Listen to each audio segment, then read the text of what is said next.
What's up, Juan? How you doing, brother? Doing good, Coach Henry. How are you? How you been? And I am blessed and highly favored. Can't complain. Yeah, I hear you. Can't complain. Excited about this topic because this is something I dealt with a little bit. Not very much, but just kind of dealt with a little bit of this. This is actually how I got out of the service. So kind of a little bit excited about this to spread some knowledge, which is what we're here for. Yeah, same here. I looked at the topic, and it's crucial, right? A lot of vets that are getting out or thinking of getting out, or they are out and they're thinking about filing a VA claim. Very important, right? How you get separated. So yeah, I'm happy to dig into this and you know uh, give the vets that knowledge, right?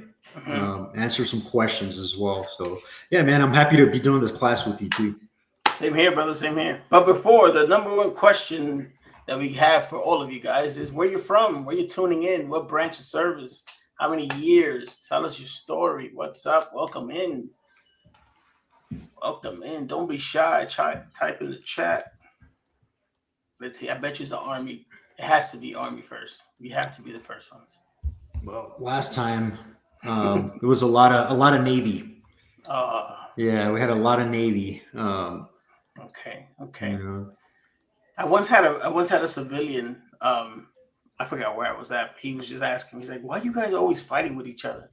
I was like, "Cause we're like siblings. We could do that, right? We could fight with each other. We can make fun of each other, but that's it, right? It's only us. You guys are not allowed to do that." yeah, and and it builds a camaraderie too, right? Because we do it with ourselves too when we're in, right? Exactly. It has to, if it didn't happen, then something probably was wrong. But yeah, I mean, I remember when I was in a joint task force, Hmm. and I worked with Marines, Navy, Air Force, and you want to talk about the branches going back and forth, right? It was fun. It was memorable. All right, DP Navy, 32 years. Wow, congratulations. Thank you for your service, sir. Yeah, Jennifer Army, 95 to 98. Awesome. Welcome aboard. Welcome on. That's awesome. yeah, that was about the same time I was in 95, 98. Okay. Yeah. Where were you stationed at? So I was stationed in Fort Carson at first. Then I Hmm. went to Germany, Grafenwood, Germany, and then I came back to Fort Carson, and I just stayed here. I stayed here in Colorado.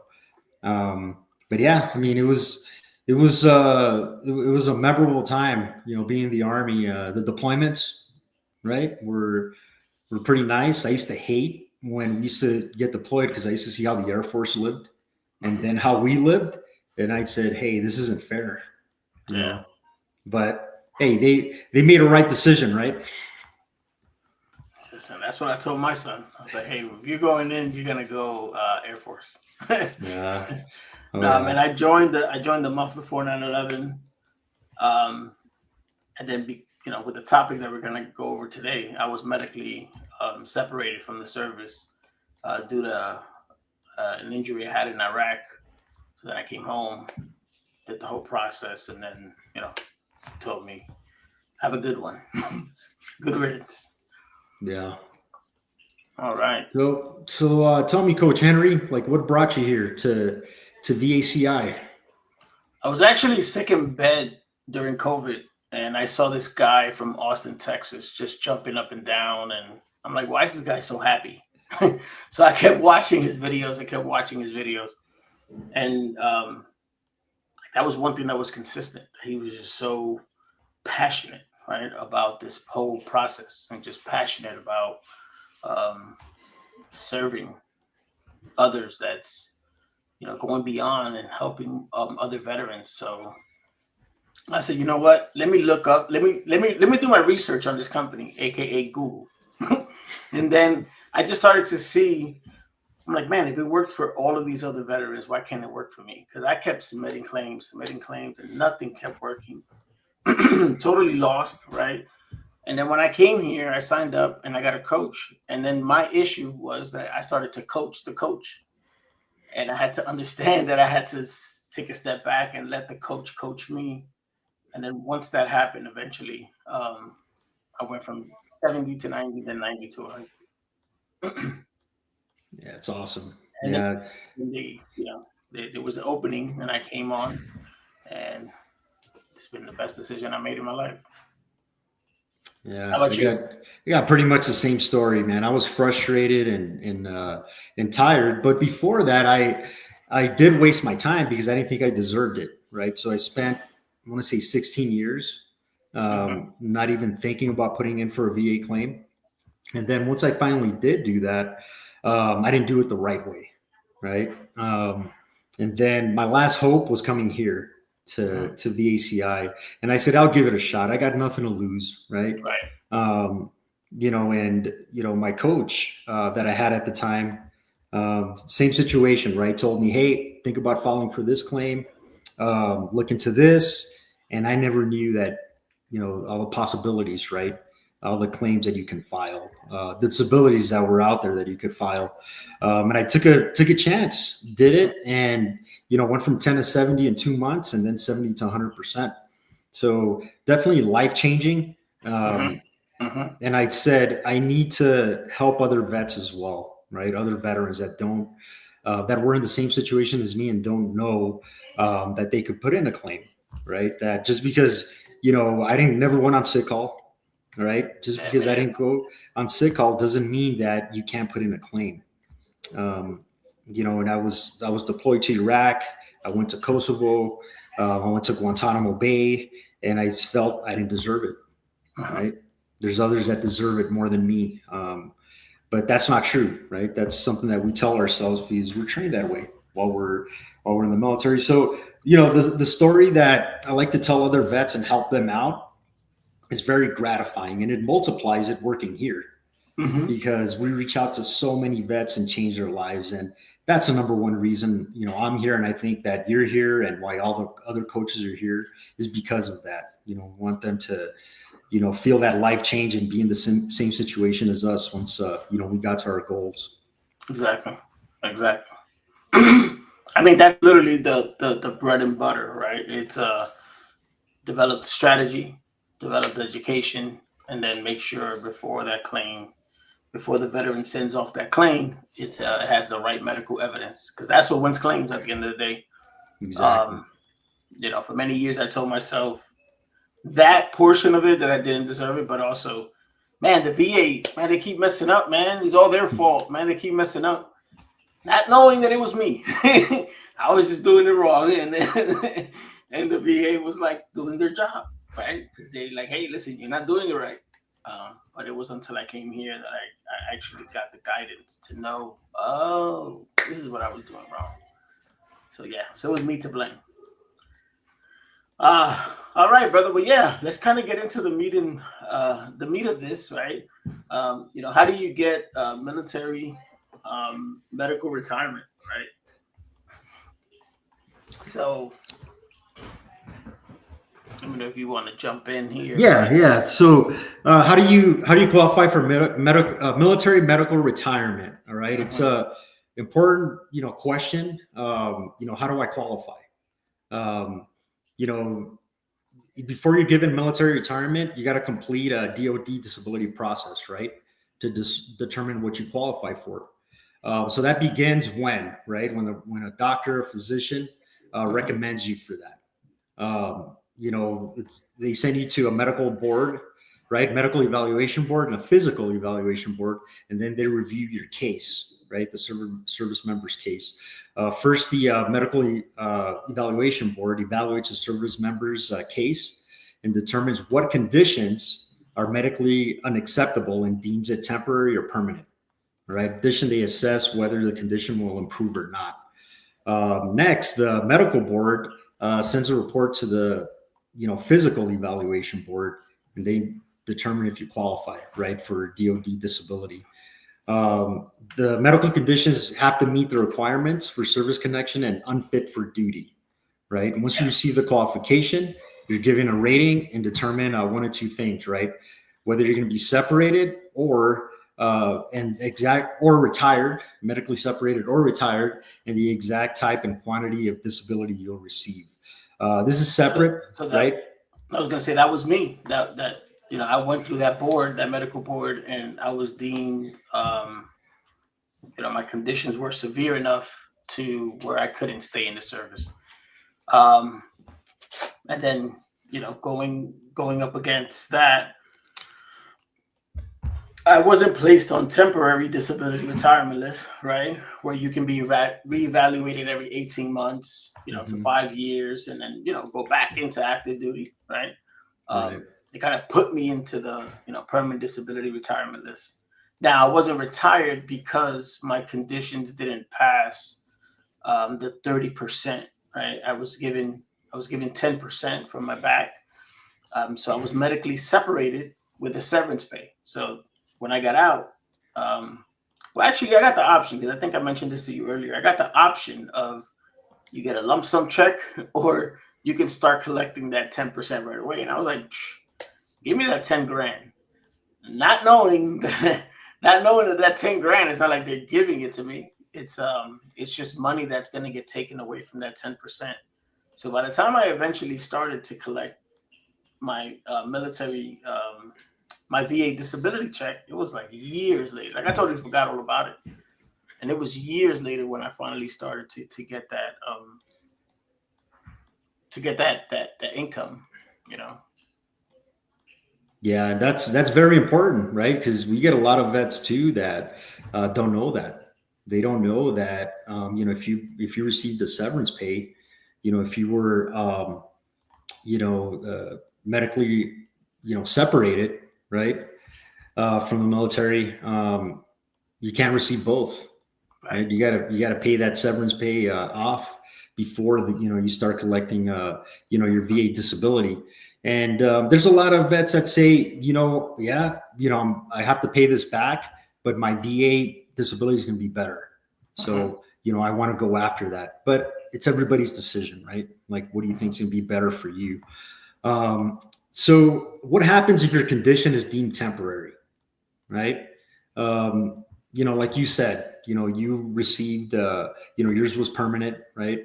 Um, but if your condition is deemed to be temporary, like you said, you're going to be reevaluated every 18 months up to 5 years to return to active service if Yeah. found fit for duty, right? This is rare that happens. That they say, okay, you're fit for duty, let's go back. But this is the crucial time because if it's temporary, it could get taken away. Right. Right. So best thing you can do is, get your medical evidence, get your private medical evidence, your statements, and fight it. And if you don't agree with the decision, right, what can you do? You can appeal it as Uh-huh. well. So yeah, I mean, very, very important, to know the difference, right? And then military medical separation versus medical retirement. That's the big questions, right? That a lot of vets have. If you want to touch on that real quick, Coach Henry. So separation versus retirement, you know, means one, you served less than 20 years. Obviously, retirement means you served over 20. Well, sometimes retirement doesn't really matter, but the main component of it is, do your condition, your VA disability percentage, does it pass the 30% mark?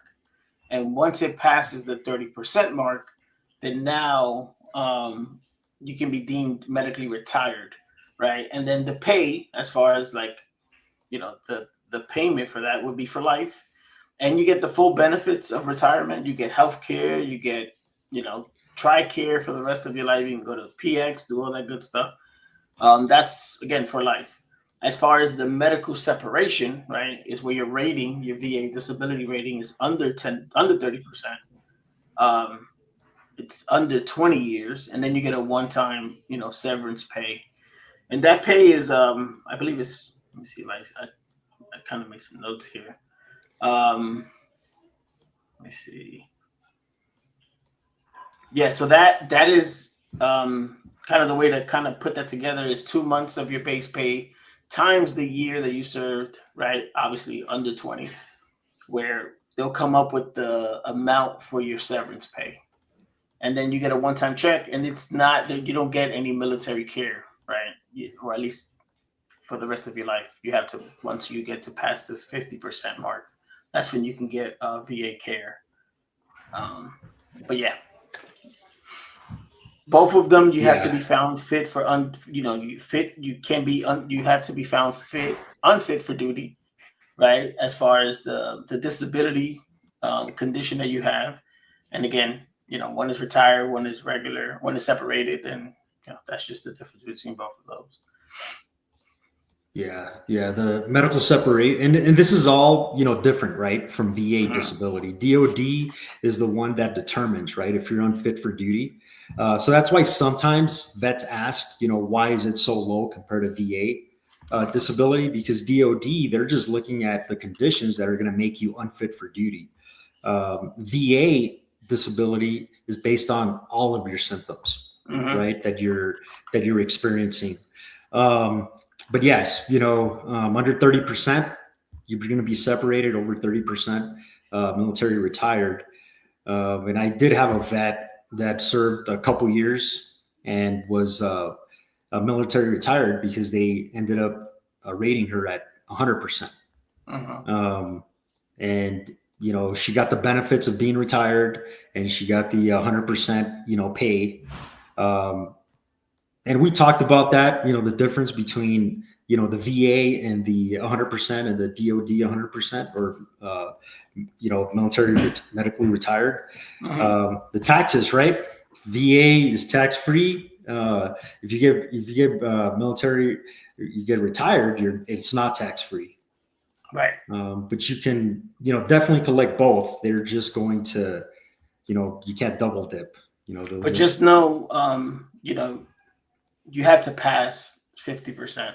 So just make sure you guys understand that. So if you're at like 30% and you're wondering why you're not receiving both, that's the reason why. You have to pass 50% in your VA disability for you to be able to collect both. I know there's a few acts out there that are a few laws that are trying to go and get passed, which have not yet passed, but they're trying to push them through that will eventually get that fixed up. But yeah.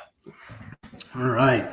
Another thing too is military medical retirement versus regular retirement, right? There's a difference between both. You can't receive military medical retirement and VA disability. Instead, like we talked about, the retired veterans are going to get the higher amount, right? Not both.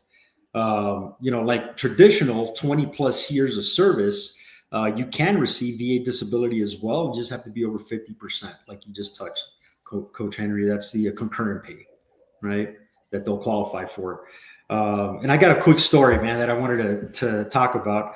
I had a veteran that I spoke with, and he had not been receiving his retirement pay. He was receiving his VA pay, his retirement pay, but not his VA pay, right? For 5 years. He should have been receiving it. I think he was at 90%.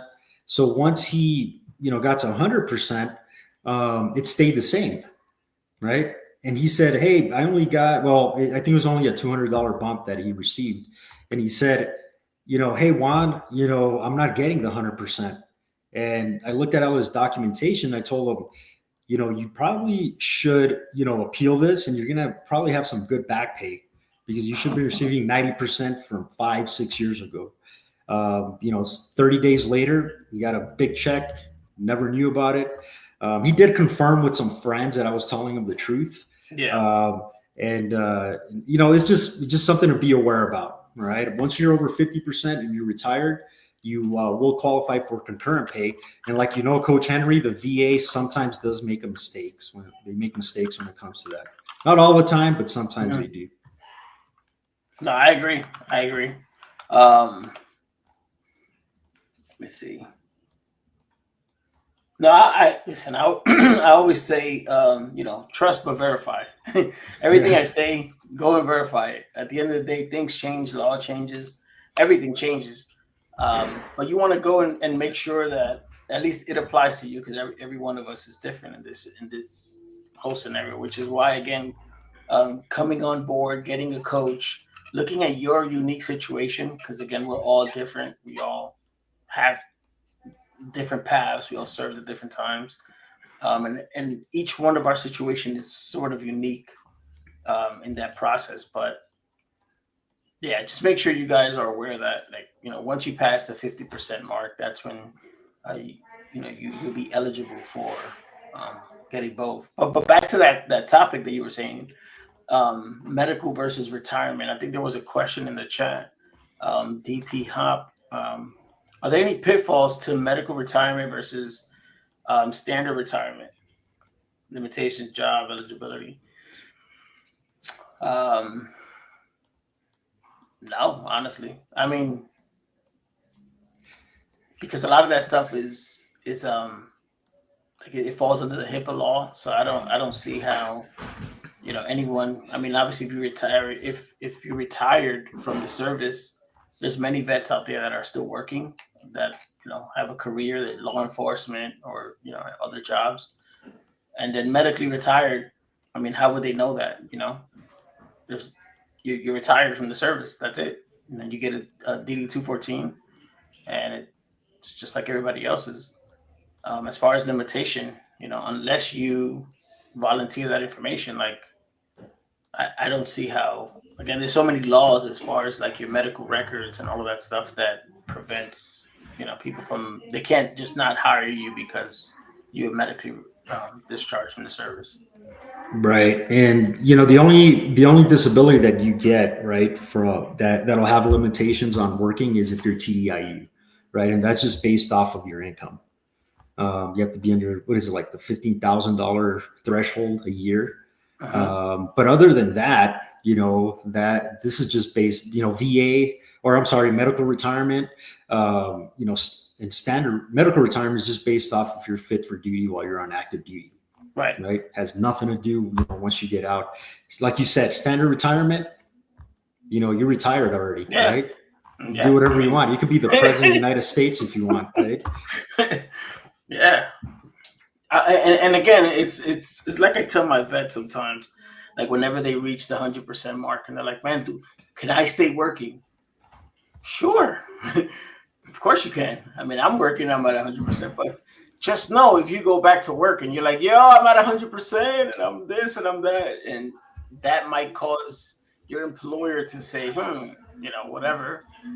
But there's just so many laws as far as like them figuring out that you have this condition and they can't hire you. I mean, that's a lawsuit waiting to happen. Yeah, and I do the same thing. I tell my vets, hey, the only people that are going to know your disability is whoever you tell, right? You're protected, under HIPAA. So don't let any, to all the vets, right? Just a pointer. Don't let that keep you from filing a claim. Yeah, but yeah, the benefits, right, of being medically retired are pretty good. You're gonna, like you said, you receive the same benefits, right, as a regular retiree, but you're also receiving compensation, right, from DOD based on your disability that they determine that you're going to be unfit for duty, and it's basically going to be your base pay, all right, times disability retirement is going to equal your monthly payment, right? So, and I also had a reservist, right, that had this question as well, right? If I'm a reservist, how does this work for me? Would I qualify for that? And yes, you would, right? And they average the 36 highest paying months of your career, right? That's how they determine what your, DOD payment's going to be. Let me see what else. All right, medical retirement, healthcare, right? You'll qualify for that, and so will your dependents. They'll qualify for TRICARE. So there's a lot of there's a lot of good benefits out there compared to the VA, which is you get VA healthcare, right, for free, and then your dependents get CHAMP VA.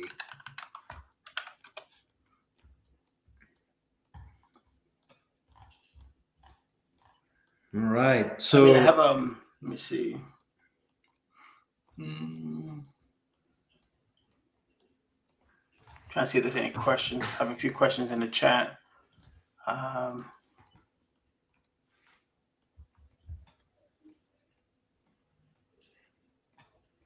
me me see. Is there a penalty for filing? It's for Mark. Is there any penalty for filing for medical retirement reserve pension after you turn 60? I've never heard of your age being an issue or being a factor in this scenario. Now, if anything, it'll help if you do qualify for it, right? And you do get if you do qualify for it and you get a rating for it, right? So Remember, yeah. it has to do a lot with the rating, Mhm. right? If it's a medical retirement, right, that means that your condition falls under the over 30% realm. Yeah. And Stephen Love had a question as well. Well, yeah, he basically said, how does this either of this affect veterans? Should this be a conversation for active duty? You can't separate it. You can't be separated or medically retired as a veteran, only active duty. Correct. Listen, I mean, and I agree, right? We should have this conversation with there's a lot of duty. conversations we need to have before before getting out. Exactly. I think, yeah, active duty does need to, if you're on active duty, this is definitely very important. But we do get a lot of vets that are receiving, retirement pay, medical retirement pay. They're retired. They've been separated, right? And they receive the severance pay. And they come to us trying to apply for, they want to, apply for VA benefits, right? You have to know, that there's a big difference, right? Is it going to be better for you and your family? What's the difference between those two? Can you collect both? How's that going to affect my severance pay?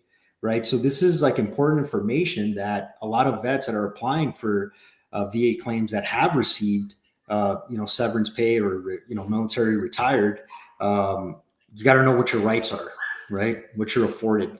And I think that's what this company does a great job of. We let the vets know these are your rights. Uh-huh. This is by law, right? This is what you're afforded and what you can apply for. And it's all about being educated, right? You don't know what you don't know. Uh-huh. Hey, listen, Stephen, I would say that's one conversation. Also, the going to sick call for your stuff. Don't feel like you're weak if you go to sick call or you're a punk or you whatever we tell ourselves. But yeah, there's so many conversations that should happen while you're in service that, we would love to. This information is all out there, obviously. But yeah, I totally agree. It's just a lot of us, and I mean, even like that veteran that you had, right? Hitting the 100% and not collecting the retirement, then having to go do an audit and then collecting all that back pay. So it's a lot of information out there, and again, the VA could make a mistake here and there, and just gotta call them out and they'll fix it. Yeah, it happens, right? Human error. Mm-hmm. Nobody's perfect, but yeah, you definitely want to know what your rights are, what you're afforded, because that's going to make you more, stronger, right? Educated. That's what I missed for 16 years after I got out of the military, right? Mm-hmm. I didn't have that. So I kicked myself for not doing it. But yeah, get educated, it'll be better for yourself and your family. Uh-huh. I think somebody put in the chat, what's the ending age for dependents using TRICARE? I think I had a veteran ask me that question, but an unmarried child that's not in school, coverage ends at 21. A child that is in school, it ends at 23. And then an adult child with qualifying disability, it can remain up until 23. Now, there's a TRICARE Young Adult program, and you can purchase it for an extended 3 more years up to the 26. But you must pay monthly premiums and stuff. Yeah, that's a good question, right? 21, up to 21, non-student, and 23 student. Yeah. And it comes to that point where you have that conversation with your child, and you're like, you know what, you need to go to your home. Yeah. Yeah. GI Lemon, I have been out 20 years dealing with PTSD. Sorry for that. Can I still claim? Yes. I mean, yes. The answer is yes. Now, the answer is yes, and that sounds very simple, but just understand, I always say this all the time. Mental health claims are easy and they're hard for the same exact reason. It's easy because all you got to do is talk. It's hard because all you got to do is talk. So just understand that's what a PTSD is, a mental health claim, and you just have to be ready to be uncomfortably vulnerable. Be ready to share those things that you're holding inside. And there's no statute of limitation. You can always go after your condition, after that condition, but just know that you have to be ready to talk about it. And when you're ready to do that, we're ready to, hop on board. You have my link, you have Juan's link where you can sign up directly with us, and then we can have a conversation. Yeah, that's there's no time from separation from the military where that you have where you can't file a claim. You can't do that. We help vets all the time that were in the Vietnam War, right? Vietnam vets, early in the Vietnam War, that we help get rated. So yeah, don't let that stop you.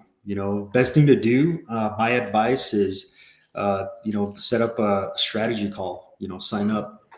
Talk to one of the coaches, a free strategy call. That way you could get, educated in the information and what, by law you're allowed to do. Right. Yeah. There's no statute of limitation. At the end of the day, it's you going after it, but just understand that portion of it is just know you have to be ready to talk about it. Yeah.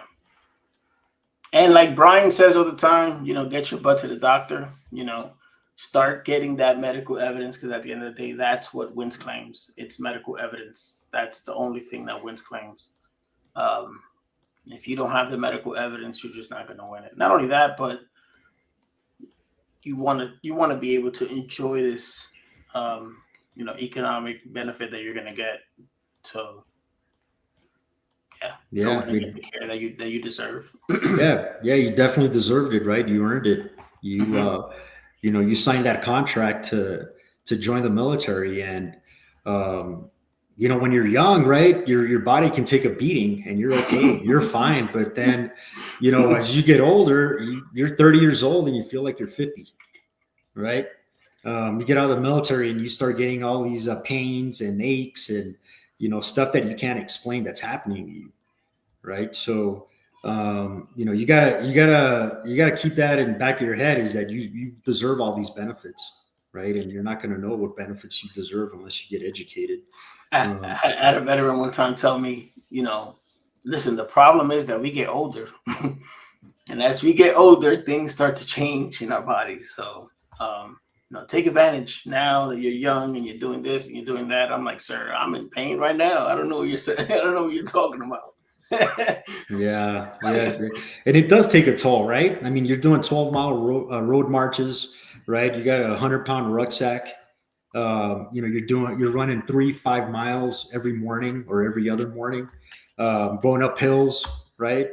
Yeah. In basketball shoes. So it's going to happen eventually. You gotta pay the price, right, for doing that. It's part of joining the military, but it's still your body, right? And you got to take care of it, and you want to take care of it. And you do want to, get the compensation because you deserve it, but the benefits as well, right? There's so many great benefits out there, that you could be entitled to, and you're not aware of it. Correct. And Rick Madison, he had a question. He said, if a claim was denied as a secondary condition to a service-connected disability, can you refile that claim condition, a single condition with the same start date of the initial denied secondary claim? So, basically, if you file any claim, right, whether it's primary or secondary, you can always refile it. But there's two ways to appeal it. Well, there's actually three, but you will want to do in a regular appeal, a higher level review, or you want to do a supplemental claim, right, with new and relevant evidence. But yes, you can definitely do that. The one thing that I will, tell you, Rick, and tell all the vets is you definitely want to refile that claim with strong evidence. You want to refile it with, get a good strategy. If you need a nexus letter, get a nexus letter. If you need a statement, get a statement, a buddy statement, lay statement, witness statement, whatever, right? You want to do that. You want to file a fully developed claim.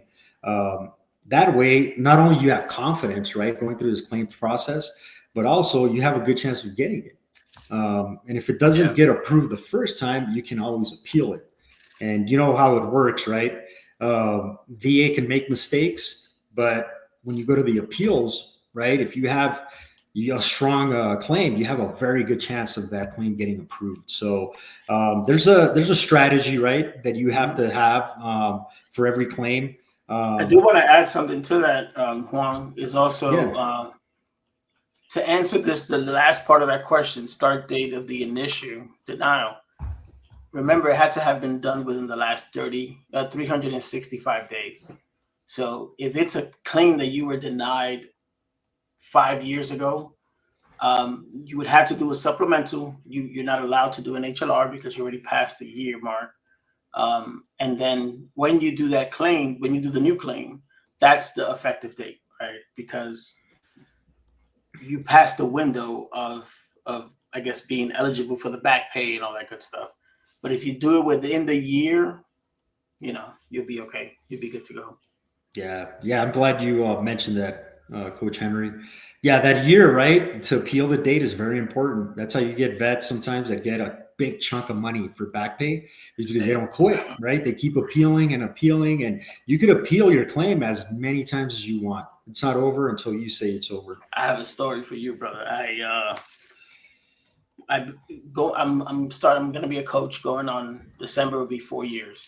And I had a veteran that when she came to me, she was dealing with her things, with her claim before she came here.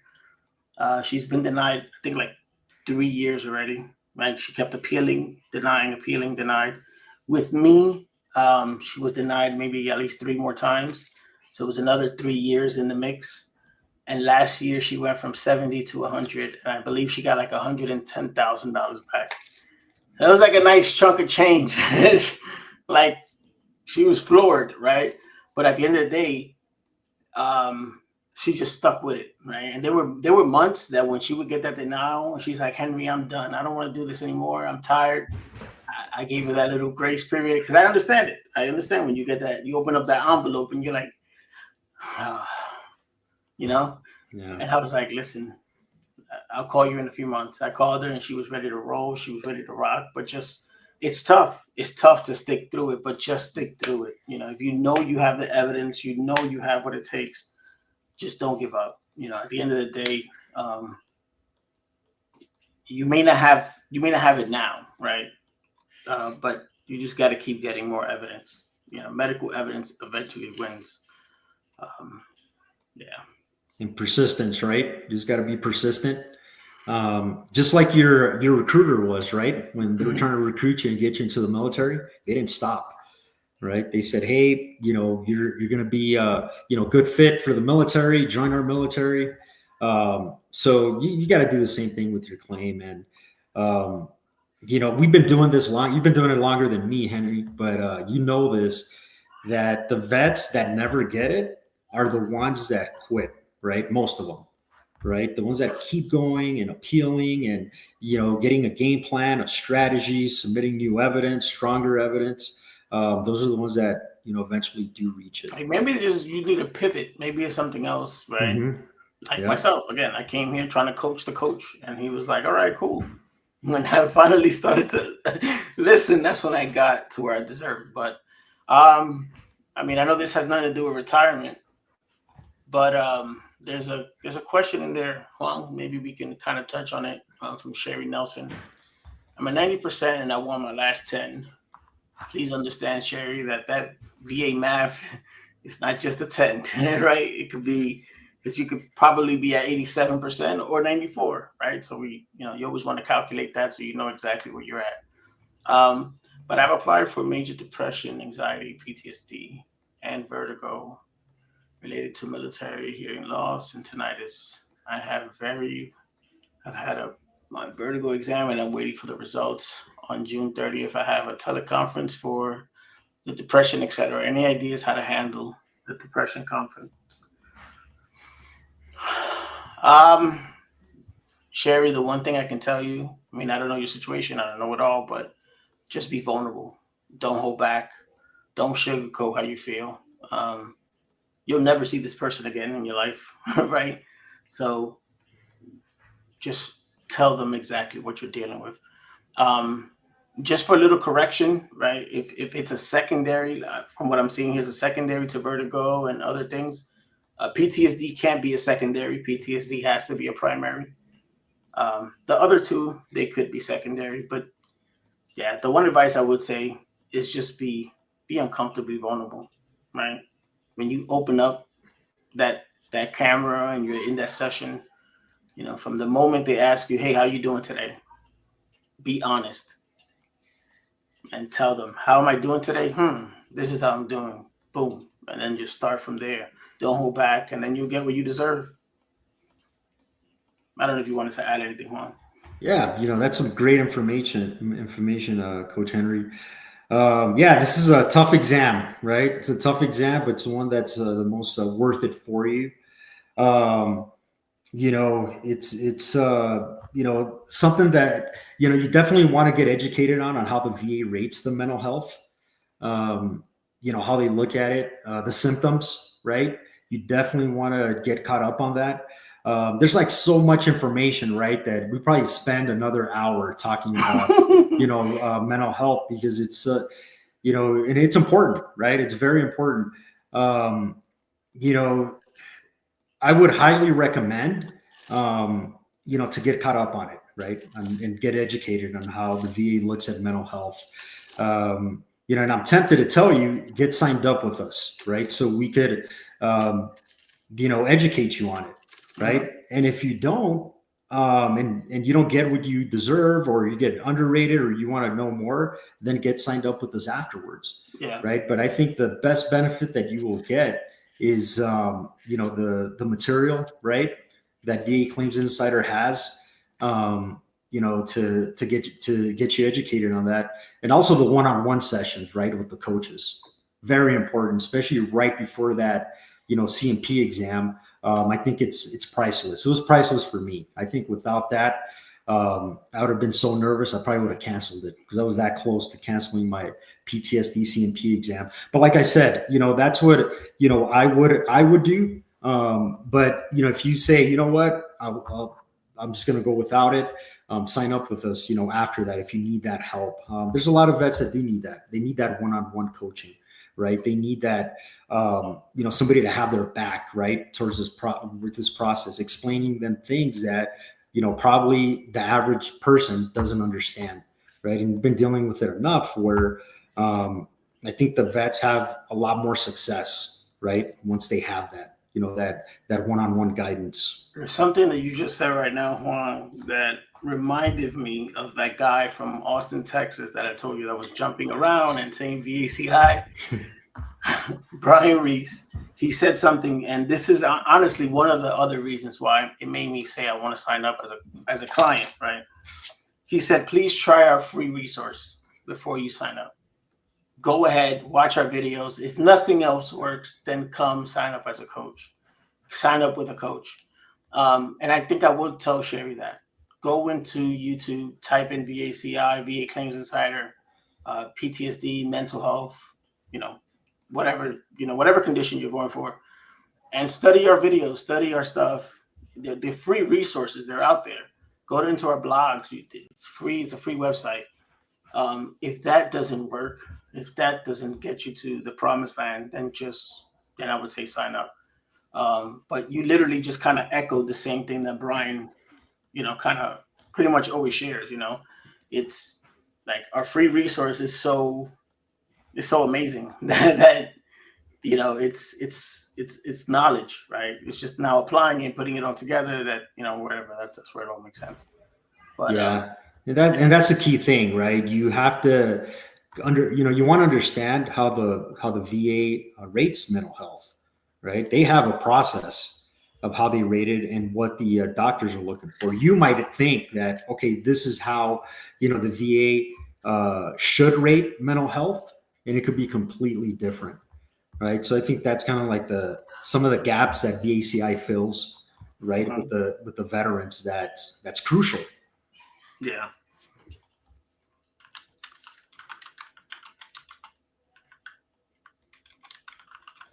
All right. And got another question here from Palmetto Panther.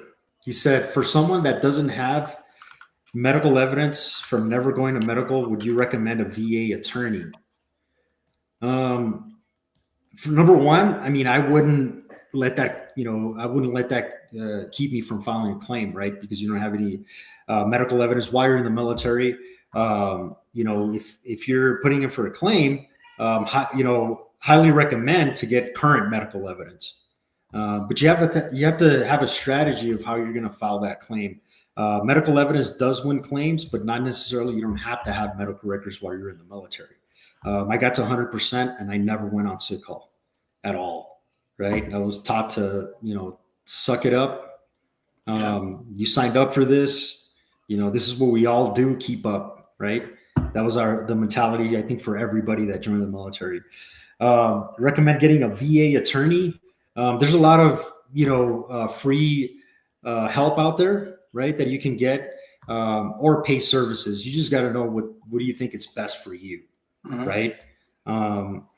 So it just depends on your situation. I don't know the situation, what you have gone through, but everybody's, has different, there's a lot of options out there. What I'm trying to say.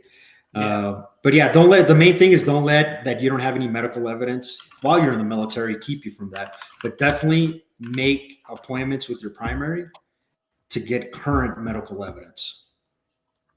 Yeah. I think Ricky asked a question here. I'm getting paid at 100%, but my number is 90 unemployable, so I'm getting paid at 100. Should I stay where I'm at, or how can I get that 90 to change to 100? No money involved, and I am at permanent total. Before I answer your question, Ricky, I guess my question to you would be why. To get that increase, you have to put in a claim. You have to put in a claim to increase your disabilities to 100%. But just my question would be why, right? Now, if you are looking to go back to work, or you're looking to go back into the work field, then I would say, okay, yeah, go ahead and do that. But if you're getting paid at 100 and you're 100 permanent in total with TDIU, it's kind of like, you're protected already. The only thing I would say, if you're trying to go back to work, that's the only difference. Why I would say go for the 100 regular, the scheduler route, versus the TDIU route, because, obviously with TDIU, you can only make above a certain amount, depending on your state, depending on the poverty level and all that good stuff. So, yeah. Yeah, that's some good points, Coach Henry. Just look at the benefits, right, for both, right? You have to look at, okay, what are my current benefits right now? What are the benefits of going to, 100% permanent total? That's the only difference. The only difference is once you get to 100 permanent in total, the regular route, you can make $1 million a year if you want.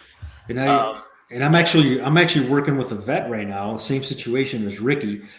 He wants the benefits of property tax exemptions, right? 100% P&T, and also the DMV tags, right?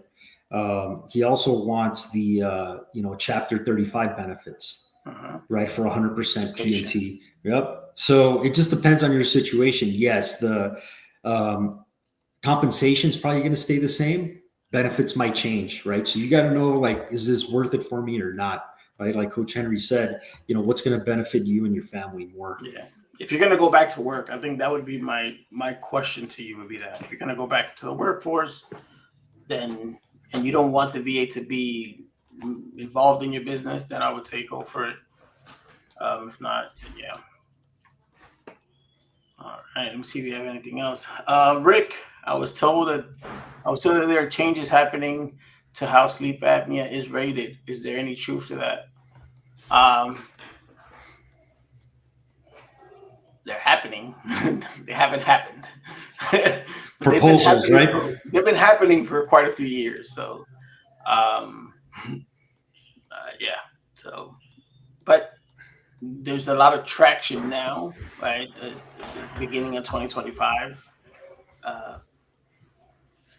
But they've all been proposals. Nothing has been passed through and none of that. So, yeah.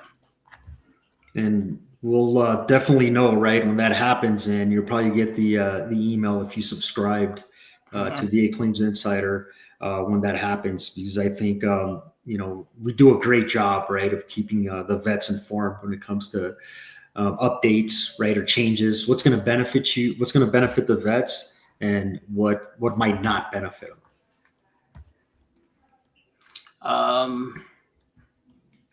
Devontae, hopefully I didn't mess that name up.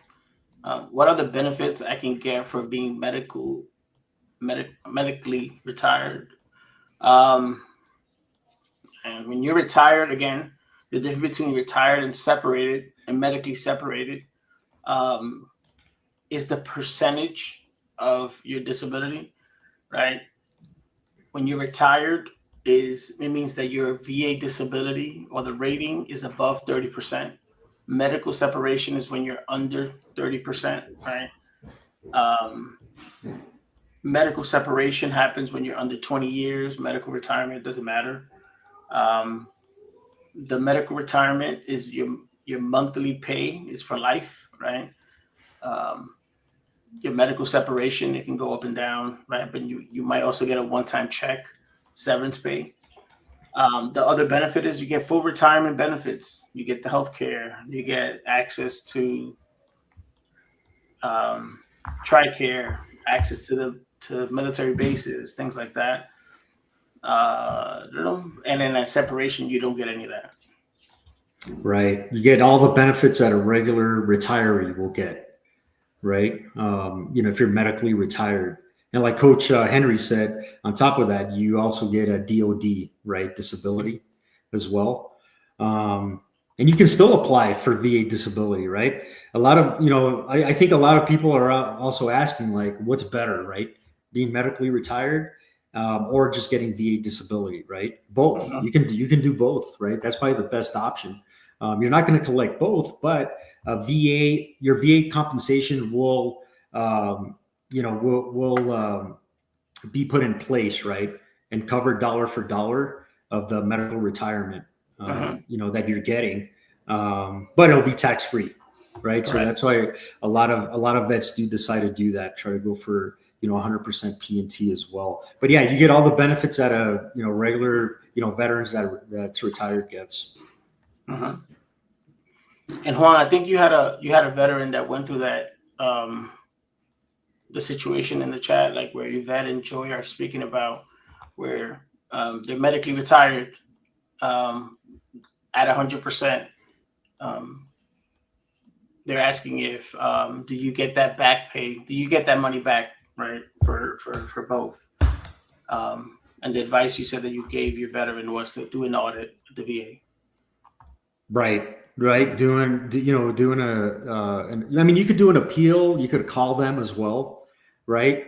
And this vet got lucky, right? He called the VA hotline and they were able to, fix it. But sometimes you do have to put in an appeal for effective date of award.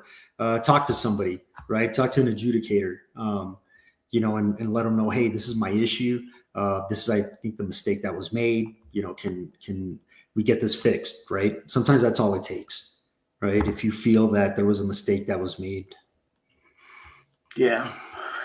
Before we go any further and we forget, guys, please, our website, vaclaimsinsider.com. If you need any help, discovery call, vaclaims.help. Also, Brian Reese has an amazing book out where we're talking about knowledge and we're talking about information, but there's just so much nuggets in there that it's kind of hard to talk about in this forum. But pick up the book. I always, every time I get it, I always read it, and then I pass it on, to other veterans so they can, get the information. So if you guys ever get the book, right, pick up 2 of them. One you could pass on to somebody else that can use that information. But yeah, it's the secrets, the VA claims, VA claim secrets. I'm sorry. And then I guess we can kind of close off with this question, Juan. John Stacks. Hi, I'm at total 70% for mental health and tinnitus. I get mixed suggestions regarding getting to 100. Should I claim for PTSD that I already been diagnosed with outside of the VA? Would it risk my 70% also while applying? Okay, so just to answer that first part, you won't get 2 mental health disabilities, right? So you either get what they'll do normally is they'll combine it. So you have PTSD and unspecified depression disorder, and then just combine it. So it'll be like a long list when you see it. As far as the risk, well, first of all, again, if you have the symptoms of 70, I would just say leave it alone. But as far as the risk of it, being put at risk, the 70%, understand that your rating is not fixed. Your rating is variable. Right? It goes up and down based on your current symptoms. So before you even entertain that, go into the 38 CFR and look at what does the VA look for. What does someone at 30, 50, 70, 100%, what do they look at? And if you feel like you're hitting that 70% or anything else, then if it's higher, then obviously apply for an increase. If it's lower, then just know that the VA could bring your stuff down, because again, it's based on your current symptoms. It's not based on something that you had in the past. Okay. All right, man. That's a good question. Real quick, I want to get this last one in. Joy Jones, she said, I was medically retired with 40% and now I'm at 100% P&T. Can I get my retirement paid back in full, and how to do that?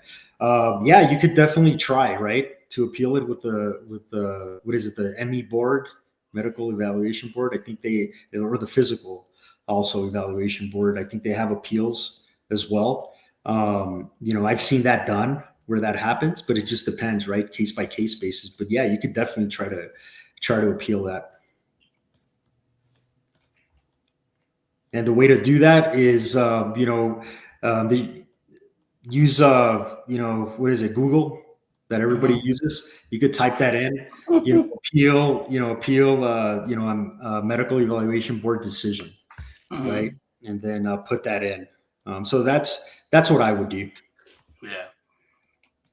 Hey, John, I think he wrote here, thank you. Try to speak one of your reps, but it wasn't helpful. How can I get? I guess if you guys could throw in the chat our links, and you can get signed up directly with either myself or Juan. Yeah, guys. Sorry we didn't get probably to answer all of your questions, everyone, but thank you for coming on board. Yeah, go after what you deserve. Go after it. There's no statute of limitation. Just keep fighting. Oh yeah, and it was great, Coach Henry, and all the vets that joined us. Thank you. You could be doing something else, but you decided to join us here. So appreciate that. Yeah. Wish we had another hour to answer all these questions. Great questions, and enjoyed my time here. Join us next week as well, right? We'll have more Facebook Lives where we have different topics. But I appreciate all of you for coming. You guys have a great rest of the day wherever you're at, and take care. Like they say, have a great day on purpose. Have a good one, guys.